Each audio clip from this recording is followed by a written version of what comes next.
അപ്പോൾ ഈ ഹെൽമെറ്റ് വെച്ച് മുഖം പോലും പുറത്ത് കാണിക്കാൻ പറ്റാത്തവർ എന്ത് എഴുതിയാലും എന്താ അതാരും സ്വീകരിക്കില്ല. ഞാനിവിടുത്തെ വിദ്യാർത്ഥി പ്രസ്ഥാനത്തിനും യുവജന പ്രസ്ഥാനത്തിനും ട്രേഡ് യൂണിയൻ പ്രസ്ഥാനത്തിലും എല്ലാ തരത്തിലും വക്കീൽ നേതാവ് കാറ്റഗറിയിലും ഈ എല്ലാ തരത്തിലും പൊന്നാനിക്കകത്ത് നിന്ന് പ്രവർത്തിക്കുകയും ഒരു ചെറിയ ജോലിയുടെ ഭാഗമായി ഒന്ന് മാറി നിൽക്കുമ്പോൾ ആ ചെറിയ ഗ്യാപ്പാണോ നമ്മൾ ഉപയോഗപ്പെടുത്തേണ്ടത്. ഞാൻ പൊന്നാനിയിൽ വലിയ നിറഞ്ഞ സൗഹൃദങ്ങളുള്ള ഒരാളായതുകൊണ്ട് തന്നെ അതിനാ സൗഹൃദങ്ങൾക്കിടയിൽ ഒരു കളറ് കൊടുത്തിട്ട് ഞാനതിന് വ്യത്യസ്ത മാർക്ക് കൊടുത്തിട്ട് ഒരു കാറ്റഗറൈസേഷൻ നടത്തുന്നില്ല. എല്ലാവരും ഉറ്റവരാണ്, ഉടയവരാണ്, സുഹൃത്തുക്കളാണ്. ഏറ്റവും ഉയർന്ന റെക്കോർഡ് നിയമനം ഉണ്ടായ കാലഘട്ടമാണ്. ഇന്ത്യയിലെ ഏറ്റവും നല്ല ശ്രദ്ധിക്കപ്പെട്ട ദേശീയ നിലവാരത്തിൽ PSC ഉയർത്തിക്കൊടുന്നു എന്നതുകൊണ്ട് തന്നെ അത് ഏറ്റവും നല്ല ഒരു സംഭവമായി ഈ താങ്കൾ ചോദിച്ചതിനെ കൃത്യമായി ആ മറുപടി ഒന്നും ബോധിപ്പിക്കണേ. വേറൊരു പാർട്ടി സേവ് എന്നൊരു പേരും വെച്ചിട്ട് ഒരു പേരും വെച്ച് എന്തൊക്കെ ഒട്ടിക്കാം. ഒട്ടിക്കുന്നവർ കാണും കൂടി ചെയ്യില്ല ആരോ ഒട്ടിച്ചതെന്ന്. പൊന്നാനിയിലെ ഇടതുപക്ഷ സ്ഥാനാർത്ഥിയായ MK സക്കീറാണ് ഇപ്പോൾ നമ്മോടൊപ്പം ഉള്ളത്. സക്കീർ ഖാൻ സ്ഥാനാർത്ഥിയായി ഔദ്യോഗികമായി പ്രഖ്യാപിച്ചു. ഇപ്പോൾ പ്രചരണം തുടങ്ങിയില്ലേ? തുടങ്ങി. പ്രചരണം ഇന്നലെ ഔദ്യോഗികമായി പ്രഖ്യാപിച്ച് 5 മണിക്ക് പൊന്നാനിയിലും പൊന്നാനിയുടെ എല്ലാ പ്രദേശങ്ങളിലും വലിയ തോതിലുള്ള സ്വാഗതം ആരോളിക്കൊണ്ടുള്ള വലിയ പരിപാടികൾ നടന്നു. അപ്പോൾ അതുകൊണ്ട് അത് തന്നെ ഒരു വലിയ ഊർജം ആദ്യം തന്നെ ലഭിച്ചു കഴിഞ്ഞു. ഞാനൊരു പോസ്റ്റ് കണ്ടു സക്കീർ ഖാൻ്റെ. മലപ്പുറം ജില്ലയിൽ പൊന്നാനി താലൂക്കിലെ പെരുമ്പടപ്പിൽ 1964 മെയ് 30 ജനനം. അങ്ങനെ തുടങ്ങി അച്ഛനെക്കുറിച്ചും അമ്മയെക്കുറിച്ചും തങ്ങളുടെ ജീവചരിത്രം മൊത്തം പറയുന്നുണ്ട്. അങ്ങനെ ഒരു സ്ഥാനാർത്ഥിയെ പരിചയപ്പെടുത്തേണ്ട ഒരു ആവശ്യമുണ്ടോ ശരിക്കും? പൊന്നാനിയിൽ മത്സരിക്കുന്ന ഒരാളെ അങ്ങനെ പരിചയപ്പെടുത്തേണ്ട ആവശ്യമുണ്ടോ? എന്താ വെച്ചാൽ പൊന്നാനി അത് 2 തരത്തിലുണ്ട്. ഒന്നാമതെന്ന് വെച്ചാൽ പല ബന്ധങ്ങൾ അതിൽ ഉയർന്നു വരുന്നുണ്ട്. ഒന്ന് എൻ്റെ മാതാപിതാക്കൾ അധ്യാപക വിഭാഗക്കാരാണ്. അവർ പഠിപ്പിച്ച വിദ്യാർത്ഥി സമ്പത്തുണ്ട്. ഞാൻ ഈ വ്യത്യസ്തൻ്റെ ഇതിൽ പറഞ്ഞു വെച്ചിട്ടുള്ളതിൻ്റെ വിദ്യാഭ്യാസപരമായ എൻ്റെ ഇടങ്ങളെക്കുറിച്ച് പറഞ്ഞിട്ടുണ്ട്. അവിടെ കുറേ സുഹൃത്തുക്കൾ ഉടലെടുക്കുന്നുണ്ട്.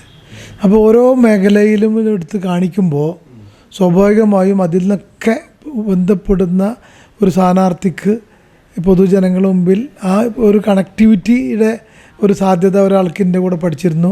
ഞാൻ ആ രൂപത്തിൽ പറയാൻ എപ്പോഴും ഒരു സ്ഥാനാർത്ഥിയുടെ ഒരു കാൻഡിഡേച്ചർ എന്ന രൂപത്തിൽ വിവരണം ഏറ്റവും നല്ലതാണ്. പിന്നെ നമ്മൾ ഇതിനകത്ത്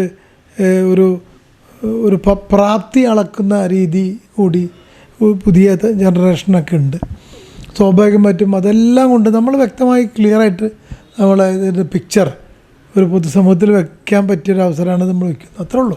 ഇതിൽ കമൻറ്റുകൾ ഉയരുന്ന എങ്ങനെയാ വെച്ചാൽ ഒരു സ്ഥാനാർത്ഥിയെ പരിചയപ്പെടുത്തേണ്ട ഗതികേട് വരെ CPM വന്നു എന്നത് അതാണ് ഈ കമൻറ്റ് ഇടുന്നവർ സമയം. ഇപ്പോൾ ഇവിടെ ഒരു നോട്ടീസുകൾ ഇല്ലാത്ത ഏതോ പേരും പറഞ്ഞിട്ട് ഇവിടെ നോട്ടീസ് റോട്ടിൽ വിതരണം ചെയ്തിട്ട് ഹെൽമെറ്റ് വെച്ചിട്ട് ഇറങ്ങി ഓടിക്കുകയാണ്.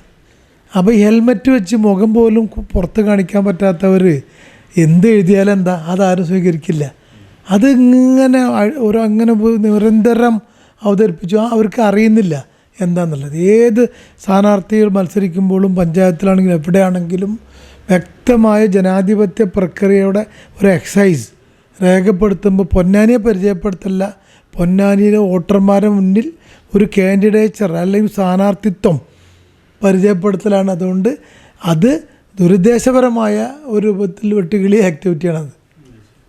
സക്കീർ ഖാനെ കുറിച്ച് ഇപ്പോൾ ഒരു ആക്ഷേപം വരുന്നതെന്ന് വെച്ചാൽ സക്കീർ ഖാൻ എളുപ്പത്തിൽ ഈ സ്ഥാനമാനങ്ങളെ കിട്ടുന്നുണ്ട്, ബാക്കി ആർക്കും കിട്ടുന്നില്ല എന്നുള്ളൊരു ആക്ഷേപം വരുന്നുണ്ട്. അതിങ്ങനെ പറയുന്നതിൻ്റെ എനിക്ക് പോസിറ്റീവ് സംഗതി വന്നു. കാരണം ഏറ്റവും നല്ല ഉപകാരമാണ് അത് ചെയ്തു വെച്ചത്. കാരണം ഞാൻ ഏറ്റവും പ്രൊഫഷണലി എല്ലാ കേരളത്തിലും ഇന്ത്യയിലും എവിടെയും സ്ഥാനാർത്ഥികൾ പല കാറ്റഗറിയിൽ നിന്ന് വരുന്നുണ്ട്, പല കാറ്റഗറിയിൽ നിന്ന് വരുന്നത്. അപ്പോൾ ഇവിടെ എന്ന് വെച്ചാൽ ഞാനൊരു സത്യത്തിൽ പൊന്നാനിക്കാരനുമാണ്, ഒരു പ്രൊഫഷണൽ എക്സ്പീരിയൻസ് ഉണ്ട്. ഒരു ഭരണ സ്ഥാപനത്തിലേക്ക് എൻ്റെ തൊഴിൽ ഉപേക്ഷിച്ചിട്ട് സ്വാഭാവികമായിട്ട് വന്നപ്പോൾ അവിടെ അതിൻ്റെ ഉത്തരവാദിത്തങ്ങൾ നിറവേറ്റുമ്പോൾ അതിൻ്റെ ഒരു ഭംഗി, ആ ഉത്തരവാദിത്തം നിറവേറ്റിയ ഒരു അവസരം കിട്ടിയപ്പോൾ ആ ഉത്തരവാദിത്തത്തിൽ യാതൊരുവിധ കുറവും സംഭവിക്കാതിരുന്നാൽ അതൊരു അംഗീകാരമാണ്. അപ്പോൾ എന്നെ അവിടെ ഇരുത്തി ആ കുറവ് സംഭവിച്ചിട്ടില്ല എന്ന് പറയാണ്. അവിടെ സീറ്റിലിരുന്നു കൊണ്ട് യാതൊരു കുറവും സംഭവിക്കാതെ ഏറ്റവും അഭിമാനത്തോടു കൂടി അവസാനത്തെ അവർ ആ സ്ഥാപനത്തിൽ നിന്ന് ഇറങ്ങി വരുമ്പോൾ സ്വാഭാവികമായും ഏതൊരു ഗവൺമെൻറ് ആണെങ്കിൽ പോലും തത്തുല്യമായ അല്ല മറ്റൊരു അവസരം വരുമ്പോൾ അത്തരം വ്യക്തികളെ പരിഗണിക്കുന്നുണ്ട്. കാരണം അത് അനുഭവത്തിൻ്റെ അടിസ്ഥാനത്തിലാണ്. അല്ലാണ്ട് നമ്മൾ ചിന്തിക്കുന്ന മാതിരി ഒരാളും അങ്ങനെ ചിന്തിക്കില്ല. നമ്മൾ അടുത്ത് കൊടുത്തു അങ്ങനെ ഒരു ക്വസ്റ്റ്യനെ ഉദിക്കുന്നില്ല. അവിടെ ഞാനാകെ ഏറ്റെടുത്തുള്ളത് നിങ്ങൾക്ക് അറിയാലോ. ഇപ്പോൾ ഇതിനകത്ത് വക്കീൽ പ്രൊഫഷണലിൻ്റെ ഭാഗമായി പ്രോസിക്യൂട്ടർ അതെല്ലാം അത് തന്നെ കഴിഞ്ഞിട്ട് പിന്നെ PSC വക്ക ബോർഡാണ്. രണ്ടും ഒരു ഓഫീസ്. ഒന്ന് PSC ഓഫീസ്, അത് ഫുൾ ചെയർമാനായാലും മെമ്പറാണെങ്കിലും, വക്ക ബോർഡാണെങ്കിലും ഒരു ഓഫീസ് തന്നെ. വേറെ എത്ര കൂടുതൽ വന്നുള്ളത്? ഇവിടെ എത്ര സ്ഥാനങ്ങൾ നിരന്തരമായിരിക്കുന്ന MLA മാരുണ്ടായിരിക്കാം, മറ്റ് ഒരുപാട് കാര്യങ്ങളുണ്ടായിരിക്കാം. അതൊന്നും നമ്മൾ ഈ പറഞ്ഞ നെഗറ്റീവ് പബ്ലിസിറ്റി ആരോ സൃഷ്ടിച്ച് വിട്ടത് ഒരു എവരിലുണ്ടാവുന്ന ഒരു 10 പേര് 100 പേരെന്ന പോലെ ഒരു രൂപപ്പെടുത്തിയപ്പോൾ അതാണ് നിങ്ങൾക്കുണ്ടാകുന്ന ആശങ്ക. സത്യത്തിൽ നിങ്ങൾ പോലും ആശങ്കപ്പെടേണ്ടതില്ല. കാരണം ഇത് ആരാണ് ചെയ്യണമെന്ന് ഒന്ന് നിങ്ങൾക്ക് അന്വേഷിച്ചാൽ കണ്ടെത്താൻ പറ്റും. ഏതോ അഡ്രസ്സുള്ളവർ എങ്ങനെ പറഞ്ഞ് പുറപ്പെടുകയാണ്. അപ്പോൾ അതിനകത്ത് ഈ പറഞ്ഞു കേൾക്കുന്നു എന്ന് പറയുന്നതിൻ്റെ ഒരു ചെറിയ പേഴ്സൻറ്റേജ് പോലും ഇല്ലാത്തൊരളവിനെ നിങ്ങൾ ഓരോരുത്തരും വ്യാകുലപ്പെടേണ്ടതില്ല. അത് എനിക്ക് ഏറ്റവും ഗുണകരമായി ഭവിച്ചിരിക്കുകയാണ്. കാരണം പൊന്നാനിക്ക് ഏറ്റവും പറ്റിയ രൂപത്തിലുള്ളൊരു സ്ഥാനാർത്ഥിത്വം തന്നെ ഇപ്പോൾ ഞാൻ കിട്ടപ്പോൾ എത്ര ആൾക്കാർ ഇവിടെ നിന്നൊക്കെ വന്ന് മത്സരിക്കുന്നു. അപ്പോൾ നമ്മൾ അങ്ങനെ ചിന്തിക്കുക. അല്ല, അവർ ഉന്നയിക്കുന്ന ഒരു കാര്യം എന്ന് വെച്ചാൽ സ്ഥാനാർത്ഥികൾ ആരൊക്കെയാണ്? പൊന്നാനിൽ താങ്കൾ പറയൂ. സ്ഥാനാർത്ഥികൾ ആരൊക്കെയാണ്? ഒന്ന് ഞാനാണ്, പിന്നെ ആരാ? അതിനെ സംബന്ധിച്ച് എന്താ അഭിപ്രായം? നൗഷാദ് അലി 2-3 കൊല്ലമായിട്ട് പൊന്നാനിയിൽ പ്രവർത്തിക്കുന്ന ഒരാളാണ്. അല്ല, പൊന്നാനിയിൽ എങ്ങനെ എന്ത് ഇതിൽ പ്രവർത്തിച്ചേ? അങ്ങനെ പ്രവർത്തിക്കാന്ന് എനിക്ക് പറയാൻ പറ്റില്ല. കാരണം അയാൾ മണ്ഡല ചുമതല ഉണ്ടായിരുന്നു. ഈ എനിക്കൊന്ന് ഞാൻ ഇവിടെ പാർട്ടിയുടെ ചുമതലയുള്ള ആളാണ്, അത്രേ ഉള്ളൂ.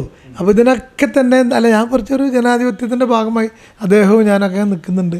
അപ്പോൾ സത്യത്തിൽ ഇതിലെങ്ങനെ ഒരു വക്രീകരിക്കുന്ന ഒരു രീതി ഉണ്ടല്ലോ, അത് സത്യത്തിൽ വളരെ നന്നായി. കാരണം എന്താ വെച്ചാൽ എല്ലാവർക്കും എന്നെ തിരിച്ചറിയാനും എന്നെ പോലെ ഒരവസരം കിട്ടി. അത് പെട്ടെന്ന് ഫാസ്റ്റായിട്ട് ക്ലിയർ ചെയ്യാൻ പറ്റി. അത് തന്നെയാണ് ഇന്നലെ കണ്ട പ്രകടനങ്ങളും ജനങ്ങൾ നെഞ്ചിലേറ്റിക്കൊണ്ട് പോകുന്നതോടു കൂടി ഞാനിതിൻ്റെ ഭാഗമാണെന്നും ഞാനിവിടുത്തെ വിദ്യാർത്ഥി പ്രസ്ഥാനത്തിനും യുവജന പ്രസ്ഥാനത്തിനും ട്രേഡ് യൂണിയൻ പ്രസ്ഥാനത്തിലും എല്ലാ തരത്തിലും വക്കീൽ നേതാവ് കാറ്റഗറിയിലും ഈ എല്ലാ തരത്തിലും പൊന്നാനിക്കകത്ത് നിന്ന് പ്രവർത്തിക്കുകയും ഒരു ചെറിയ ജോലിയുടെ ഭാഗമായി ഒന്ന് മാറി നിൽക്കുമ്പോൾ ആ ചെറിയ ഗ്യാപ്പാണോ നമ്മൾ ഉപയോഗപ്പെടുത്തേണ്ടത്? ഇപ്പോൾ താങ്കളുടെ കുടുംബത്തിൽ എന്നെ അറിയാത്ത ആരാള് ഇല്ലല്ലോ. ഇതേപോലെ തന്നെ എല്ലാ കുടുംബങ്ങളും അതന്നെ. അല്ല, എൻ്റെ ചോദ്യം ഇത്രേ ഉള്ളൂ. എല്ലാവരും ചോദിക്കുന്നുണ്ട്, സോഷ്യൽ മീഡിയയിൽ ഉയരുന്ന ചോദ്യങ്ങളാണ് ഞാൻ ചോദിക്കുന്നത്. അതില്ല, അത് അല്ല, ഇതിൽ വേറെ കാര്യമുണ്ട്. ഇതിൽ LDF-നോട് ആഭിമുഖ്യമുള്ള ആളുകളും അല്ലാതെ ചിലപ്പോൾ UDF-ഉം ഇതിൻ്റെ പ്രചരണത്തിനുണ്ട്. രണ്ടും ഉണ്ടാവും, രണ്ടും കൂടി ഇതിൽ മിക്സ് ഉണ്ടാവും. ആ മിക്സറിനെ കുറിച്ച് നമ്മൾ പഠിക്കേണ്ടത്. കാരണം എന്താ വെച്ചാൽ ഇതിനകത്ത് പാർട്ടി എന്ന രൂപത്തിൽ വളരെ കൃത്യമായ സജ്ജമായ മുന്നോട്ട് പോയിട്ട് ഒരു തരത്തിലും കുറവില്ലാത്ത രൂപത്തിൽ പോകുമ്പോൾ അതിനകത്ത് ഓരോ പേരിലും ഇപ്പോൾ ഒരു സേവ് കോൺഗ്രസ്, ഇപ്പോൾ സേവ് എന്ന് പറഞ്ഞിട്ട് ഒരു ബോർഡ് വെച്ച് ഒരു 10 നോട്ടീസ് അടിച്ചു കഴിഞ്ഞാൽ നിങ്ങൾ ചിലപ്പോൾ അതിൻ്റെ പിന്നാലെ പോവും. അതേപോലെ തന്നെ ഇപ്പോൾ ഇവിടെ ഉണ്ട്, ഇപ്പോൾ വേറെന്തോ ഒരു പ്രതികരണ വേദി പറഞ്ഞു ഈ നോട്ടീസ് ഹെൽമെറ്റ് വെച്ചിട്ട് നോട്ടീസിട്ട് ഓടിപ്പോവാണ്. ഒരു പോലീസ് പോലും പരാതി കൊടുക്കാൻ പറ്റാത്ത രൂപത്തിൽ ധൈര്യമുണ്ടെങ്കിൽ ആ ഒരു ഹെൽമെറ്റിൽ നിന്ന് പുറത്തെടുത്തിട്ട് ഞാനാണെന്ന് പറഞ്ഞാലേ എനിക്ക് അറിയാൻ പറ്റുള്ളൂ. എന്നാൽ മറ്റൊരു ചോദ്യം എന്താ വെച്ചാൽ, താങ്കളെ കൊണ്ടുവന്ന് താങ്കളെ ഒരു പഴി കേൾക്കേണ്ടി വന്ന വിജയരാഘവൻ കൂടിയാണ്. അതിൽ ഇപ്പോൾ എല്ലാത്തിലും താങ്കൾ കൂടി വായിച്ചിട്ടുണ്ടാവും എന്ന് വിചാരിക്കുന്നു. വിജയരാഘവൻ കെട്ടിയിറക്കിയ ഒരു ഞാൻ പറഞ്ഞു, ഒരു വായനക്ക് ഞാൻ 10 വായന നിങ്ങൾക്ക് ഏൽപ്പിച്ചു തരാം, മനസ്സിലായില്ലേ? അതിലൊന്നും നമ്മൾ എന്തിനാണ് നിങ്ങൾ ഈ ചെറിയ സാധനം ക്ലിപ്പ് എടുത്തിട്ട് പിന്നാലെ നടക്കേണ്ടത്? അത് നിങ്ങൾ ആവർത്തിക്കരുത്. കാരണം എന്താ പറയുക, CPM-നകത്തുള്ള സംഘടനാ സംവിധാനത്തെക്കുറിച്ച് അറിയാത്തതുകൊണ്ടാണ് അങ്ങനെ പറയുന്നത്. കാരണം എന്താ പറയുക, അങ്ങനെ ഒരു സംവിധാനം ഇല്ലല്ലോ. അങ്ങനെ ഒരു സംവിധാനം ഇതിനകത്തുണ്ടോ? അങ്ങനെയുണ്ട്. പാർട്ടിക്കകത്ത് എല്ലാ സംവിധാനങ്ങളെ സംബന്ധിച്ചും സ്ഥാനാർത്ഥിയെ സംബന്ധിച്ചും ജയിക്കുന്ന സ്ഥാനാർത്ഥി മത്സരിക്കുന്നത് സംബന്ധിച്ചും എല്ലാം പഠനങ്ങളാണ്, കൃത്യമായ പഠനങ്ങളാണ്. വെറുതെ ഒരു നേതാവിന് പിന്നാലെ പോയിട്ടും ഒരു നേതാവിനെ ഇല്ലാതായിട്ടും ഒന്നും ചെയ്യരുത്. അതൊക്കെ വെറുതെ കഥകളുടെ പിന്നാലെ പോകരുത്. അങ്ങനെ ഒരു സംവിധാനം. വിജയരാഘവനും താങ്കളും തമ്മിൽ നല്ല സൗഹൃദം. നമ്മൾ ഒരു പാർട്ടി മെമ്പർ പോൾ ബ്യൂറോ അംഗത്തെ നമ്മൾ അറിയുന്നത് എങ്ങനെ? പാർട്ടിയിലൂടെയാണ്. അല്ല, ഒരു ആത്മസൗഹൃദം താങ്കൾ തമ്മിൽ ഉണ്ടോ എന്നുള്ളൊരു ഞാൻ ചോദിക്കണം, ആത്മസൗഹൃദമൊക്കെ തന്നെ വിരിയുന്നത് ഉത്ഭവിക്കുന്നത് പാർട്ടി ബന്ധങ്ങളിലൂടെയാണ്. അതിനൊരു അസൂയോട് നോക്കി കണ്ട കാര്യം തൃശ്ശൂർ കോളേജുമായി ഈ തൃശ്ശൂർ കോളേജിൽ പണികളുണ്ടാലും പഠിച്ചിട്ടില്ല. ഇല്ല, ഒരുമിച്ച് പഠിച്ചിട്ടില്ല. അങ്ങനൊന്നും ഇല്ലല്ലോ. ഇതൊക്കെ ഇതൊക്കെ ഓരോ കഥകളുണ്ടാക്കിയിട്ട് അതിന് കുപ്പായമിട്ട് നടത്തുകയാണ്. ഈ കഥകളിങ്ങനെ യാത്ര ചെയ്ത് ഇങ്ങനെ ചെരുപ്പിട്ട് നടന്നു കഴിഞ്ഞാൽ അവസാനം സത്യം തെളിഞ്ഞു വരുമ്പോൾ എന്താവും? ഓ, നമ്മൾ കുറേ ബലൂണ് വിട്ടു നോക്കി, അതൊക്കെ വെറുതായി എന്ന് പറയും. ഇതൊക്കെ നമ്മൾ കുറേ പരീക്ഷിച്ച കഥകളല്ലേ. ഇതൊന്നും ഇപ്പോഴത്തെ ഈ വോട്ടേഴ്സ് നിൽക്കുന്നില്ല. അപ്പോൾ ഈ പഴങ്കഥകളെ പിന്നാലെ പോരുന്ന ഞാൻ പറയുന്നത്. പിന്നെ മറ്റൊരു കാര്യം എന്ന് പറഞ്ഞാൽ താങ്കൾക്ക് എല്ലാ വോട്ടുകളും സമാഹരിക്കാൻ, AP ആയാലും EK ആയിക്കോട്ടെ മുജാഹിദ് ആയിക്കോട്ടെ, എല്ലാ വോട്ടുകളും സമാഹരിക്കാൻ താങ്കൾക്കൊരു കഴിവുണ്ടെന്ന് തരത്തിലൊരു പ്രചരണം കൂടി ഉണ്ട്. അതിനകത്ത് നമ്മൾ ഇത്രയും ഇപ്പം എന്തായാലും നമ്മളൊരു സെക്ടർ തിരഞ്ഞു പിടിച്ചിട്ട് ഉള്ള വോട്ട് അവരൊക്കെ ജനാധിപത്യത്തിൻ്റെ ഭാഗമാണ്. അവർ ഏതൊരു വ്യക്തിയും ഏതൊരു സംഘടനയിൽ പ്രവർത്തിച്ചാലും അവർ ആരാണ്? ഈ ജനാധിപത്യത്തിൽ പങ്കെടുക്കുന്ന ഒരു പൗരനാണ്, ഒരു വോട്ടറാണ്. ആ വോട്ടറെ ഒരു ഐഡൻറ്റിറ്റി തിരഞ്ഞു പോയി അദ്ദേഹത്തിൻ്റെ ആശയപരമായ ഒരു സംഘടനാ ആഭിമുഖ്യം, ആ ആഭിമുഖ്യത്തിനെ തിരഞ്ഞു പിടിച്ചുകൊണ്ട് ഏത് വിഭാഗമാണെന്ന് അന്വേഷിച്ച് നടക്കുന്ന രീതി നമ്മളിലില്ല. നമ്മളെല്ലാവരും ഒരേ തരത്തിൽ തുല്യമായ വോട്ടർമാരാണ്. അവരേത് സംഘടനയിൽ ബന്ധപ്പെട്ടാലും അതിനകത്തുള്ള വ്യക്തിബന്ധങ്ങൾക്കനുസരിച്ചിട്ടുള്ള എന്നെ അംഗീകരിക്കുകയാണെങ്കിൽ അത് വോട്ടായി മാറുമെന്നല്ലാതെ ഒരിക്കലും ഈ പറഞ്ഞ ഇങ്ങനെ സാധ്യതയുണ്ട് ആ സാധ്യതയുണ്ട് അതൊന്നും എൻ്റെ മുമ്പിൽ ഇല്ല. കാരണം ഞാൻ പൊന്നാനിയിൽ വലിയ നിറഞ്ഞ സൗഹൃദങ്ങളുള്ള ഒരാളായതുകൊണ്ട് തന്നെ അതിനാ സൗഹൃദങ്ങൾക്കിടയിൽ ഒരു കളറ് കൊടുത്തിട്ട് ഞാനതിന് വ്യത്യസ്ത മാർക്ക് കൊടുത്തിട്ട് ഒരു കാറ്റഗറൈസേഷൻ നടത്തുന്നില്ല. എല്ലാവരും ഉറ്റവരാണ്, ഉടയവരാണ്, സുഹൃത്തുക്കളാണ്. അതുകൊണ്ട് തന്നെ നമ്മൾക്ക് അതിലൊന്നും വേറെ കഥ ഒന്നുമില്ല. അത് വെറുതെ ഒരു കഥ പറഞ്ഞാൽ അപ്പുറത്ത് വേറൊരു കൂട്ടർ വേറെ എന്തെങ്കിലും കഥ ഉണ്ടാക്കും. അപ്പോൾ നമ്മളെന്താകും? ഒരു പോയിൻ്റ് പറഞ്ഞാൽ വേറൊരു പോയിൻ്റ് അപ്പുറത്ത് തളരും വളരും. അപ്പോൾ അതിലൊന്നും നമ്മൾക്ക് അങ്ങനെ ഇല്ല. നിങ്ങൾക്ക് എല്ലാവർക്കും അറിയാം. ഞാനീ പറഞ്ഞ എന്നെക്കുറിച്ചുള്ള അന്വേഷണത്തിൽ ഇനിയൊന്നും ബാക്കിയില്ല എന്നുള്ളതുകൊണ്ടാണ് നേരത്തെ പറഞ്ഞ പ്രൊഫൈൽ അവിടെ പ്രസൻറ്റ് ചെയ്യുന്നത്. പ്രൊഫൈൽ എപ്പോൾ പ്രസൻറ്റ് ചെയ്യണം?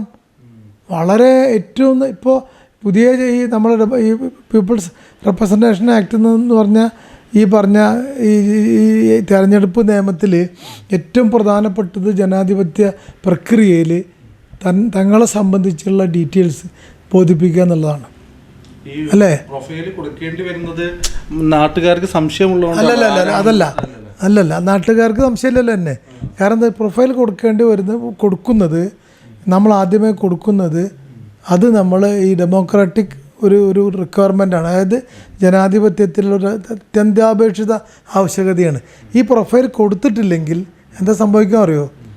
ഈ പ്രൊഫൈൽ കൊടുത്തിട്ടില്ലെങ്കിൽ അത് മറച്ചു വെക്കുന്ന ഒരു പ്രൊഫൈലാകുകയും ആൾക്കാർ വോട്ടവകാശം രേഖപ്പെടുത്തുമ്പോൾ എന്താണ് ഒരു കാൻഡിഡേറ്റിനെ നമുക്കറിയാം. നമ്മൾ കേരളത്തിൽ പലയിടത്തും പല കാൻഡിഡേറ്റിനെ സംബന്ധിച്ച് നമ്മൾ പറയുന്നില്ലേ, ഓരോന്നും പറയുന്നില്ലേ, വിദ്യാഭ്യാസ യോഗ്യതകൾ അവതരിപ്പിക്കുന്നില്ലേ? ഇല്ലേ? ഇതാർക്കും സംശയം ഉണ്ടായിട്ടാണോ? അപ്പോൾ നമ്മൾ അതിനകത്ത് ഒരു കഥ നമ്മളുണ്ടാക്കുന്നത് ഇതൊന്നും ആൾക്കാരുടെ അടുത്തില്ല. ഇനി താങ്കളുടെ എതിർ സ്ഥാനാർത്ഥിയായിട്ട് വരെ KP നൗഷാദ് അലി ആണെന്നാണ് ഇപ്പോൾ പ്രചരണം നടക്കുന്നത്. അദ്ദേഹം 2-3 കൊല്ലമായിട്ട് ഇവിടെ പ്രവർത്തിക്കുന്നുണ്ട്. വലിയ തോതിൽ അണ്ടർഗ്രൗണ്ട് പ്രവർത്തനങ്ങൾ നടക്കുന്നുണ്ട് എന്നൊക്കെ പ്രചരണമുണ്ട്. എങ്ങനെ കാണുന്നു എതിർ സ്ഥാനാർത്ഥി? എന്താ വെച്ചാൽ എതിർ സ്ഥാനാർത്ഥി എന്ന് പറഞ്ഞാൽ സ്ഥാനാർത്ഥികൾ ഒരാളാണ്, ഇനിയും കുറേ സ്ഥാനാർത്ഥികൾ വരാനുണ്ട്. ആരാണെങ്കിലും അവർ എല്ലാവരും ഈ രൂപത്തിൽ ഈ തെരഞ്ഞെടുപ്പ് എന്നുള്ള ഈ പോരാട്ടത്തിൽ പങ്കാളിയായിക്കൊണ്ട് അവരൊരു പ്രതിനിധിയെ നമ്മൾ തിരഞ്ഞെടുക്കപ്പെടണം. അതിന് കുറേ പേര് നമ്മൾ മത്സരിക്കേണ്ടതുണ്ട്. ആരോഗ്യപരമായ മത്സരങ്ങൾ, ഈ പറഞ്ഞ പോലെ ഓരോ കഥകൾ മെനഞ്ഞിട്ടല്ലാതെ വ്യക്തിപരമായ ആശ്ലേഷങ്ങളും മറ്റു കാര്യങ്ങളൊക്കെ ഒഴിവാക്കിക്കൊണ്ട് നമ്മൾ വളരെ കുറച്ച് സമയമുള്ളൂ.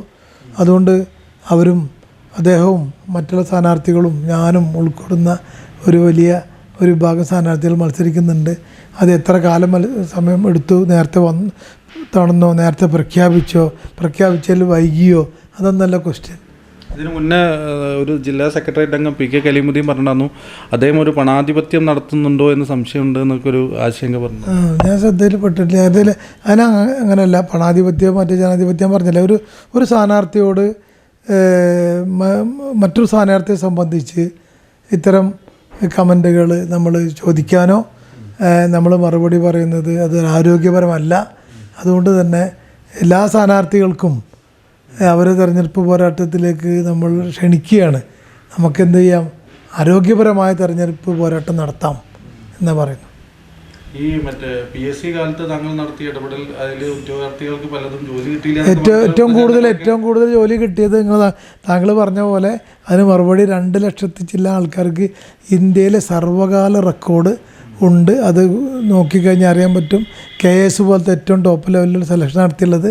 അപ്പോൾ അതിന് താങ്കൾ മറുപടി കൊടുക്കണം. അങ്ങനെ തന്നെ ഏറ്റവും ഉയർന്ന റെക്കോർഡ് നിയമനം ഉണ്ടായ കാലഘട്ടമാണ്. ഇന്ത്യയിലെ ഏറ്റവും നല്ല ശ്രദ്ധിക്കപ്പെട്ട ദേശീയ നിലവാരത്തിൽ PSC ഉയർത്തിക്കൊടുന്നു എന്നതുകൊണ്ട് തന്നെ അത് ഏറ്റവും നല്ല ഒരു സംഭവമായി ഈ താങ്കൾ ചോദിച്ചതിനെ കൃത്യമായി ആ മറുപടി ഒന്ന് ബോധിപ്പിക്കണേ ഇടയ്ക്കിടയ്ക്ക്.